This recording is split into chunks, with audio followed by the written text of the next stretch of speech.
Hello students, welcome to winning cast online classes. आज हम लोग करने वाले हिस्ट्री चैप्टर 10। चैप्टर का नाम है कॉलोनिज्म एंड कंट्रीसाइड। इस चैप्टर के जो हाफ चैप्टर है हम लोग कवर कर चुके हैं लास्ट क्लासेस के अंदर। आज कुछ इंपॉर्टेंट टॉपिक बच गए जो हम यहाँ पे डिस्कस करेंगे। तो सबसे पहले मैं बता दूं कि आज हम इस क्लास में क्या क्या डिस्कस करने वाले हैं। तो सबसे पहले हम बेसिकली जो राजमहल हिल में जो वहाँ के जो फोक्स थे, जो लोकल पीपल थे, जिनको पहाड़िया कहा जाता था, हम उनके लाइफ के बारे में डिस्कस करेंगे। उसके बाद देखेंगे कि ब्रिटिशर्स ने किस तरह से पहाड़िया को लाइफ को इन्फ्लुएंस किया और वहाँ पे जो संथाल्स थे उनको वहाँ पे लेकर आ गए थे।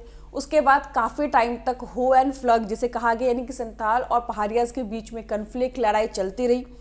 उसके बाद कुछ टाइम के बाद जो संथाल जिनको बसाया गया था उनके साथ ब्रिटिशर्स को क्यों लड़ाई हुए, क्यों उनके कन्फ्लिक्ट हुए। और उसके बाद जो ईस्ट इंडिया कंपनी के एक एम्प्लॉय है उनके बात करेंगे बुकानन के बारे में। तो चलिए हम सबसे पहले स्टार्ट करते हैं बेसिकली कि राजमहल हिल जो है वहाँ पे जो लोकल पीपल थे, लोकल फोक्स थे, जिनको हम बेसिकली पहाड़ियाज के नाम से इस बुक में बताया गया है। तो उनके पहले लाइफ के बारे में जानते हैं कि उनका लाइफस्टाइल कैसा था, यानी कि वो कैसे रहते थे, क्या खाते थे, क्या काम करते थे, किस तरह का उनका लाइफ था। तो सबसे पहले हम बात करते हैं कि वो वहाँ पे जो राजमहल हिल था उसके एरिया के आसपास रहने वाले जो लोकल थे उनको पहाड़ियाज के नाम से जाना गया। उन पहाड़ियों का लाइफ कैसा था, तो सबसे पहले दे रखा है कि उनका लाइफ क्या था एज अ हंटर, यानी कि वो एक जगह पे टिके नहीं रहते थे, बेसिकली घूमते रहते थे। ठीक है, उसके बाद हंटर शिकार करते थे। और खेती में वो कौन सी खेती करते थे आपको पता होना चाहिए, शिफ्टिंग खेती, जैसे हिंदी में हम बोलते हैं झूम की खेती। ये शिफ्टिंग कल्टिंग करते थे, यानी कि थोड़ा सा एरिया क्या कर लिया, वहाँ से उन्होंने स्क्रैच कर लिया। ठीक है, वहाँ पे उन्होंने अपने जो भी उनको चाहिए होता है खाने पीने के लिए, वहाँ पे उन्होंने बेसिकली राइस या जो भी उनको उगा लेते थे। और वहाँ पे वो जो सिल्क वॉर्म रियर करते थे, वहाँ पे चारकोल बनाते थे। तो ये सब बेसिकली उनका काम था। तो आपको समझना है क्या क्या उनका बेसिकली काम था।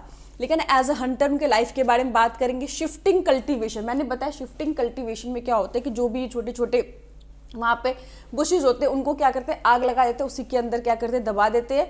और जिससे क्या होता है कि उस लैंड के जो पोटाश जो होते हैं, जैसे ऐश यानी कि राख जिसे कहते हैं, उसके कारण पोटाश की जो मात्रा वो बहुत बढ़ जाती थी। वो जो लैंड होता था काफ़ी फर्टाइल हो जाता था। उसके बाद क्या करते थे वो वहाँ पे फूड को, क्रॉप्स को ग्रो करते थे और वो उसको यूज़ कर लेते थे अपने खाने के लिए। वो बहुत ज़्यादा एरिया को पूरी तरह से साफ करके प्रॉपर जैसे खेती कहते हैं एग्रीकल्चर, वैसे प्रैक्टिसेस नहीं करते थे, जैसे शिफ्टिंग खेती बेसिकली करते थे। उसके बाद वो फूड गैदर्स करना, खाने को इकट्ठा करना, चारकोल प्रोड्यूसर हम उसे कह सकते हैं, सिल्क वॉर्म रियर, यानी कि ये सारे काम अपने लाइफ को चलाने के लिए करते थे। इनका जो लाइफस्टाइल था वो इन सब चीज़ों पे डिपेंडेंट था। उसके बाद एक consider entire region as their land. उन्होंने क्या किया था कि जो भी राजमहल हिल के एरियाज थे उन्होंने पूरे एरिया पे अपना कब्जा बनाया हुआ था। और वो उन पूरे लैंड को वो अपने हिसाब से देखते थे कि वो उनका एरिया है, कोई दूसरा आउटसाइडर को वो अलाउ नहीं करते थे। कोई आता था तो वो रेजिस्ट करते थे, उसका विरोध करते थे और उस पर अटैक करके वहाँ से उनको भगा देते थे। वो पूरा जो लैंड का एरिया वो अपना एरिया समझते थे। अब यहाँ पे होता क्या था, उन एरिया में जो भी चीफ होता था वो बेसिकली उनके अगर आपस में कोई डिस्प्यूट हो गया, कोई लड़ाई झगड़े हो गए, तो उसको सुलझाने के लिए वो चीफ मतलब इंटरवेट करते थे। और उसके बाद अगर कोई दूसरे ट्राइब्स है, यानी कि बेसिकली जो प्लेन एरिया में या कहीं पे भी उन्हें अटैक करना है, तो उनको जो लीडरशिप था वो भी जो उनके हेड होते थे, चीफ होते थे, वही ये लोग करते थे। उसके बाद मैंने बताया कि सम टाइम कभी कभी ये क्या करते थे कि जो भी उसके आसपास जो प्लेन एरियाज होते थे जहाँ पे एग्रीकल्चर सेटलर्स होते थे उन पे वो कई बार अटैक भी करते थे। अब अटैक के पीछे दो रीज़न था। एक तो सर्वाइवल रीज़न था, कई बार उनके क्या होते थे, जैसे अकाल पड़ गया, उनके पास कोई खाने पीने की चीज़ नहीं है, तो उन पे क्या करते थे, अटैक करके वो फूड वगैरह उनसे ले लेते थे। और दूसरा कई बार वो पॉलिटिकल रिलेशन बनाने के लिए भी उन पे अटैक करते थे। तो अब इस तरह के अटैक से जो प्लेन के जो एरिया में रहने वाले जमींदार होते थे वो बहुत परेशान हो जाते थे।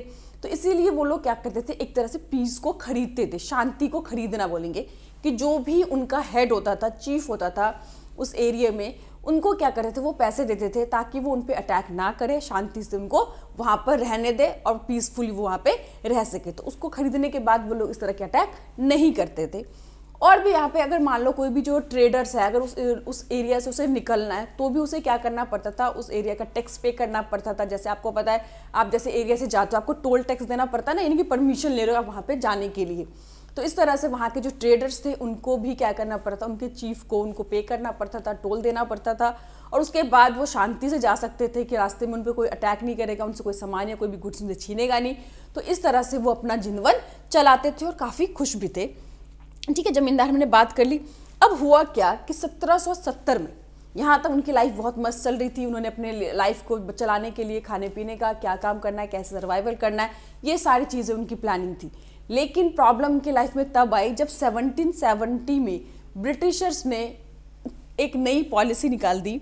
इस पॉलिसी के अंदर उन्होंने क्या करा कि वो चाहते थे कि ये जो भी पहाड़ियाज है वो बार बार घूम घूम के नहीं काम करे, वो शिफ्टिंग कल्टीवेशन ना करके परमानेंट कल्टीवेशन करे। इसके लिए उनको तैयार करना चाहते थे। वो लोग मानते थे ये अनसिविलाइज्ड है क्योंकि बहुत ज़्यादा अटैक करते हैं, घूम घूम के रहते हैं, कहीं पर्टिकुलर सेट नहीं होते। क्योंकि आपको पता है एग्रीकल्चर के लिए सेटल होना बहुत ज़रूरी है। आपने पढ़ा होगा पहले भी हिस्ट्री वगैरह में कि जब मानव ने एग्रीकल्चर करना सीखा तो वो प्रॉपर सेटल होकर वहाँ पे रहना सीखा। तो वहाँ पे जो ब्रिटिशर्स है वो भी चाहते थे कि जो पहाड़ियाज लोग हैं वो सेटलर्ड एग्रीकल्चरल बन जाए, वहाँ पे ठीक से खेती करे। क्योंकि वहाँ पे अगर ठीक से एग्रीकल्चर होगा, प्रोडक्शन होगी, तो उस पर वो लैंड रेवेन्यू जनरेट होगा, तो उनकी जो इनकम है बढ़ेगी। इसीलिए क्या करा, पहले उनको वहाँ से उन्होंने कोशिश करी कि जो भी उनके चीफ होते थे उन सबको उन्होंने इसके लिए तैयार किया।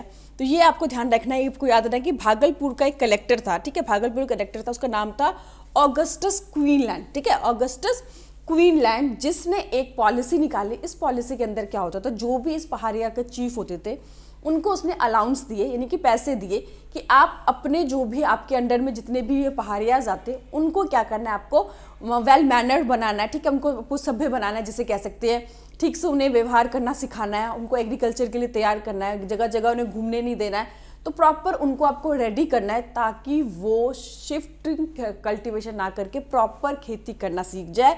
इनकम आएगी तो ब्रिटिशर्स की भी इनकम बढ़ेगी, क्योंकि वो ब्रिटिशर्स अपने इनकम को एक्सपैंड करने के लिए ये सब चीज़ें कर रहे थे।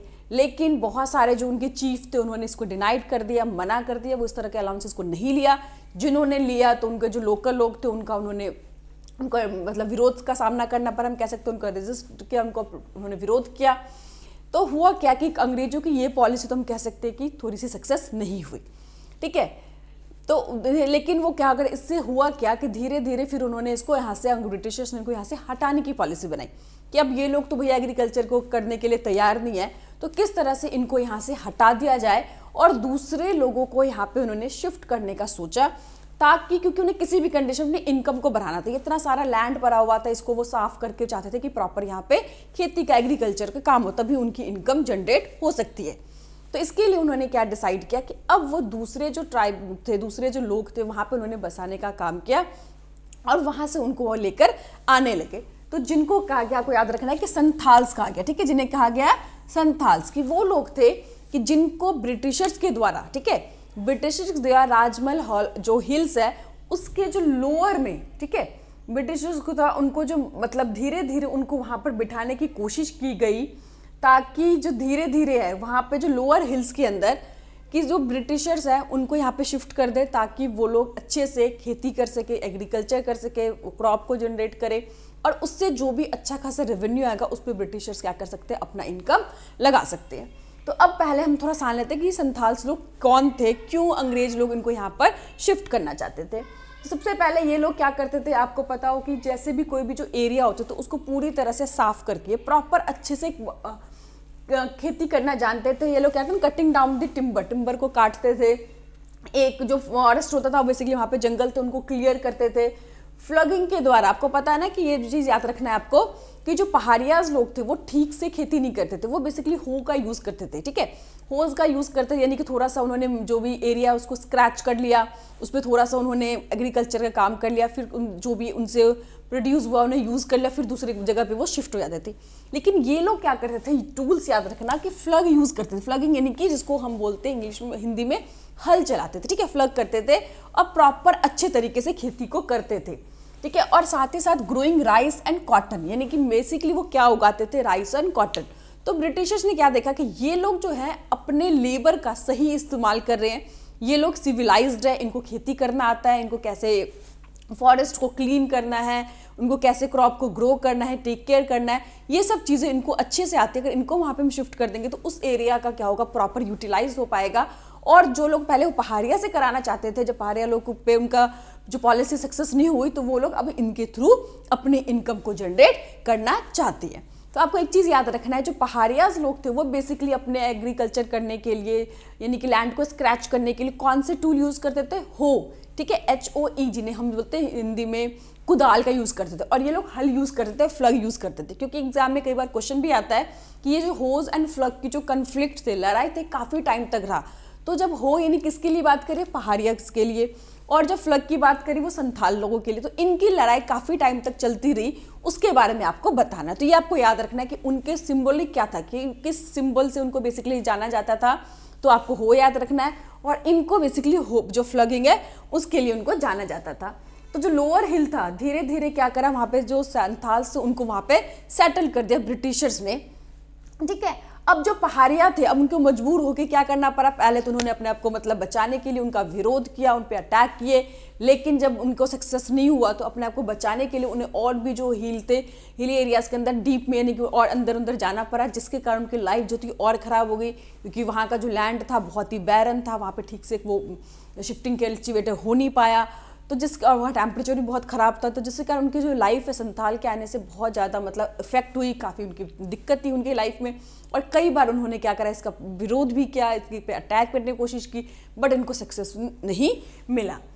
तो ठीक है, तो अब हम बात याद रखना कि जो पहाड़िया का सिंबल था, मैंने बताया हुआ, उनका क्या था, फ्लगिंग था, विच दे यूज शिफ्टिंग कल्टिवेशन में हम बता चुके हैं। तो अब जो बैटल है हुआ एंड फ्लग का, ये काफ़ी टाइम तक चलता रहा, क्योंकि अगर आपका कोई घर है, दूसरों को कोई बसा दिया जाएगा, तो सीधी सी बात है, चाहे कितने ही कमज़ोर क्यों ना हो, आप अपने आप को बचाने के लिए, अपने अधिकारों के लिए जब भी आपको मौका मिलेगा आप लड़ाई जरूर करोगे, उन पर अटैक करोगे।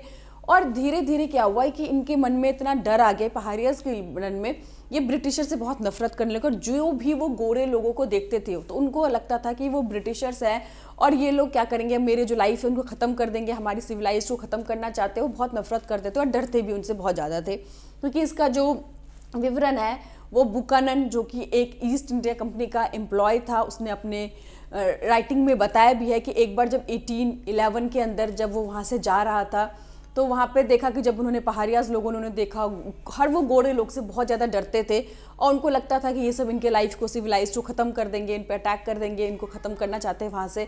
और इसीलिए वो लोग उनसे बहुत ज़्यादा नफरत भी करते थे, चाहे कोई भी हो, गोरे लोगों से बहुत ज़्यादा उनको नफरत थी। और इसके पीछे रीज़न भी था क्योंकि उनके लाइफ को एक तरह से उन्होंने बहुत ज़्यादा डिस्टर्ब कर दिया था। तो उनके जो कन्फ्लिक्ट थे संथाल और जो पहाड़ियाज के लाइफ बीच में काफ़ी टाइम तक चलता रहा, जिसे हो और फ्लग की लड़ाई कहा गई। तो अब यहाँ पे देखो कि संथाल को बिठा दिया गया अंग्रेजों के द्वारा, क्योंकि वो चाहते थे। तो अब आपको एक क्वेश्चन आता है एग्जाम में कि दामिने को किसे कहा गया, ठीक है, दामिने को।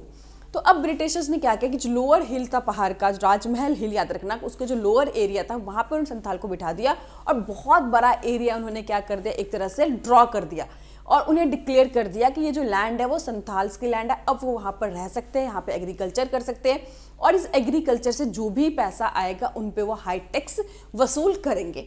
तो याद रखना आपको कि जो लोअर हिल का एरिया था, जो संथाल को जहाँ पे सेटल किया गया था, उसको बहुत बड़े एरिया को ड्रॉ करके उन्होंने जो उस एरिया को क्या नाम लिख दिया था, दामिने को। ये आपको याद रखना है।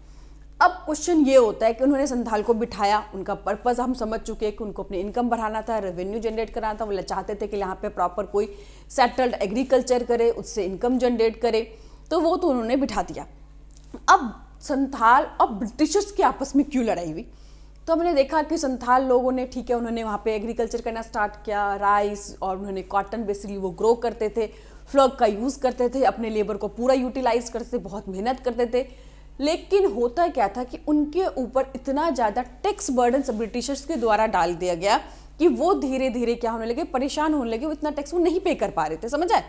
अब आपने उस पर बसा तो दिया, लेकिन आपने उस तरह से प्रेशर कर दिया, इतना आपसे टैक्स वसूल करो जितना उनकी इनकम ही नहीं है, तो वो कहाँ से देंगे, ठीक है। कई बार होता क्या था कि वहाँ के जो मनी लैंडर्स होते थे, जिसे हम साहूकार महाजन कहते हैं, वो उन लोगों से लोन लेकर ब्रिटिशर्स को कई बार वो टैक्स देते भी थे। तो जो भी मनी लैंडर था वो बहुत ज़्यादा हाई उनसे क्या करते थे, टैक्स बहुत ही हाई इंटरेस्ट चार्ज करते थे।